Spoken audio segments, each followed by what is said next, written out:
आई आज तृतीय रोज है, आज भी कहती है कि हम न कोई ज्ञानी है, ना कोई विद्वान है, ना कोई शास्त्री है, ना कोई साध्वी है,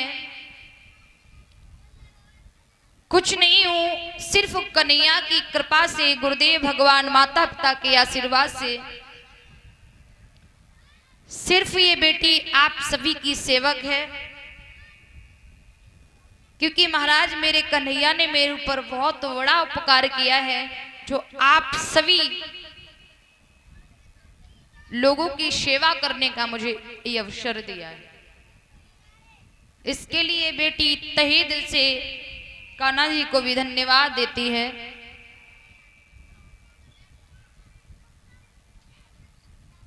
नेम सारण्य में बैठे महाराज सूर्य सौनकादिक ऋषियों को प्रभु की कथा का श्रवण पान करा रहे हैं।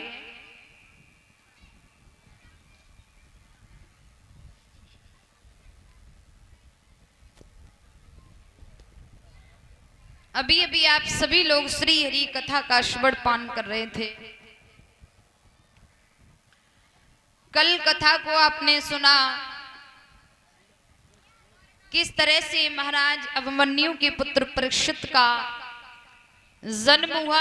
अभी सुबह से आपने श्रवण किया किस तरह से विवाह हुआ, फिर किस तरह से श्राप लगा परीक्षित जी को। और जब परीक्षित को श्राप लगने की चर्चाएं चारों तरफ फैल गईं, बड़े बड़े ऋषि मुनि गण विद्वान लोग महाराज परीक्षित के पास आने लगे और परीक्षित को बताने लगे। कोई कहता है कि तुम भजन करो, कोई कहता है संकीर्तन करो, कोई कहता है संतों की संगत करो। लेकिन महाराज परीक्षित के दिल में कोई बात फिट नहीं बैठ रही है, आखिर मुझे करना क्या है। हाँ जी महाराज, बड़ी मुझे खुशी हुई सुनकर के कि आज एक भैया है, कोई शास्त्री जी, वो आए हैं। नाम तो हम नहीं जानते हैं, शायद वो पिछली साल कह करके गए थे, है ना। हाँ, तो हमें नाम नहीं मालूम है, तो कृपा करके वो इधर आकर के बैठ जाए, क्योंकि शोभा नहीं दे रहे आप। कोई बात नहीं, इधर आ जाए। बोली भक्ति और भगवान की।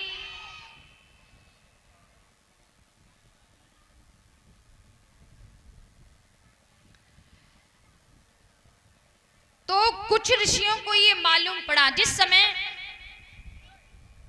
कुछ ऋषियों को ये मालूम पड़ा कि महाराज परीक्षित को श्राप लग गया है, तो सभी आने लगे। जिसके दिमाग में जो आता है वो अपनी अपनी युक्ति बताने लगे। कुछ ऋषियों को ये सुनने में आया कि महाराज परीक्षित का उद्धार सुखदेव मुनि के द्वारा ही हो सकता है। क्योंकि मैंने सुना है व्यास नंदन सुखदेव जी महाराज को श्री हरि पारायण कथा का ज्ञान है। क्यों न सुखदेव जी को लाया जाए, क्यों न परीक्षित का मोक्ष कराया जाए, मुक्ति का द्वार खुलाया जाए। ये सोच करके कुछ ऋषि सुखदेव के पास के लिए चले, जहां सुखदेव वन में तपस्या कर रहे। अच्छा आइए, अभी ये तो सभी को मालूम है कि सुखदेव का जन्म कैसे हुआ, क्यों परीक्षित जी। लेकिन प्रसंग यहां उठता है कि सुखदेव यहां आए कैसे। पहले तो ये एक तोता थे ना महाराज, लेकिन इस तोता को भेजा किसने। जब महादेव जी से माता जिद करती हैं कि मुझे अमर कथा सुनाइए, मुझे अमर कथा सुनाइए, तो प्रभु जिद देख करके जब अमरनाथ गुफा में जाते हैं, वहां कथा सुनाने लगते हैं, तो वो सुकनी का जो बच्चा होता है, जो अंडे के रूप में बैठा होता है, वो धोखे से कथा सुन लेता है। अब सवाल यहां उठता है कि ये जो अंडा जो था, जो सुकनी का जो बच्चा उसमें था, ये आया कहां से।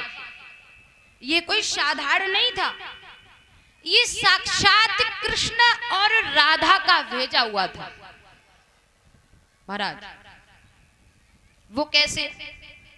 एक बार वैकुंठ लोक में राधा रानी कृष्ण बैठे हुए हैं, लेकिन कृष्ण के चेहरे पर बहुत उदासी है, बहुत उदास है कृष्ण। तो राधा पूछती हैं, हे प्राण वल्लभ जी, आपके चेहरे पर मुस्कुराहट की बजाय मुरझाए, आखिर मैं ये क्या देख रही हूं? आखिर क्या चिंता लगी हुई है आपको? कृष्ण कहते हैं, कुछ नहीं राधे, बस मुझे बैठा रहने दो। तो माता कहती है, नहीं प्रभु, आपको बताना ही पड़ेगा, आखिर बात क्या है? तो कृष्ण कहते हैं, राधे अगर तुम नहीं मानती हो तो मैं तुम्हें बताता हूं, मुझे इस बात की बहुत बड़ी चिंता लगी हुई है कि मैंने जो अब तक लीलाएं की हैं, आगे चल के इन लीलाओं को प्रचार प्रसार कौन करेगा? मेरी लीलाओं। तब तक क्या हुआ कि राधा रानी का एक पालतू तोता है महाराज, राधा रानी का एक पालतू तोता है। वो तोता उड़ करके कृष्ण की वहां पर बैठ जाता है, और कृष्ण की वहां पर तोता बैठा, तोता चिल्लाने लगा, राधे राधे राधे राधे राधे राधे।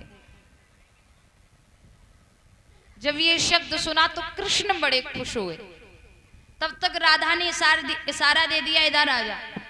और जैसे तोता उड़ के राधा की बाह पर बैठा, तोता फिर बोलने लगा, राधे राधे। तो राधा ने कहा, रुक जा, राधे राधे नहीं बोलना है तुझे, तुझे बोलना है कृष्णा कृष्णा कृष्णा कृष्णा कृष्णा कृष्णा। तोता जो था वो कृष्णा कृष्णा बोलने लगा। फिर कृष्ण ने इशारा दिया, कृष्ण ने जब इशारा दिया, तोता उनकी वहां पर आके बैठा, फिर चिल्लाने लगा, कृष्णा कृष्णा। तो फिर कृष्ण ने कहा, नहीं नहीं नहीं, कृष्णा नहीं बोलना है, तुम्हें राधे राधे बोलना है। अब तोता बड़ा परेशान, जब राधा के पास जाऊं तो वो कहे कृष्ण कृष्ण बोलो, और कृष्ण के पास जाऊं तो वो कहे राधे राधे बोलो। तोता ने क्या किया, राधे कृष्ण राधे कृष्ण बोलना शुरू कर दिया। बोली राधा कृष्ण भगवान की। अब तो दोनों बड़े खुश हैं, और राधा कृष्ण ने उस तोते से कहा है कि तुम जाओ, महादेव जी से माता जिद करेंगी, वहां जाकर के सूक्ष्म रूप अड्डे का रूप लेके बैठना, और तुम्हें ही जाकर के संसार में सुखदेव नाम से मेरी कथाओं का प्रचार प्रसार करना होगा। महाराज जी, इसलिए उस तोते ने कथा सुनी थी, और वो सुखदेव की पत्नी अरणी के मुंह में चला गया था। ये तो सभी को मालूम होगा अति संक्षिप्त में, क्योंकि समय भी काफी होने जा रहा है। तब इनका नाम सुखदेव पड़ा था। सुखदेव, सुख मीन्स क्या होता है महाराज? परीक्षित जी महाराज, सुख मीन्स क्या होता है? सुख,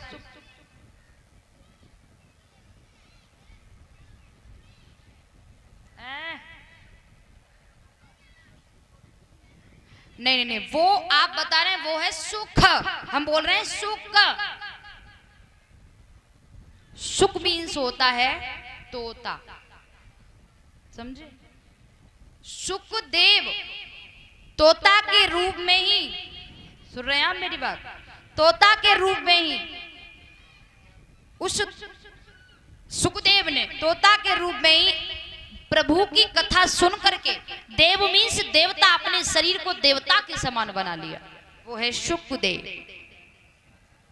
कुछ सत्य आइए उसी जगह पर देखते हैं। जिस समय सुखदेव जी की उम्र थी 16 वर्ष की, क्योंकि 12 वर्ष अवस्था में घर से चले, 4 वर्ष भगवान का भजन कर पाया था, तब सप्तऋषि सुखदेव के पास पहुंचे और सुखदेव से कहा है, हे श्रीमन, मैंने सुना है आपको प्रभु की साप्ताहिक पारायण का ज्ञान है, आप क्यों न उस पारायण कथा को चल करके वो परीक्षित को सुना दे।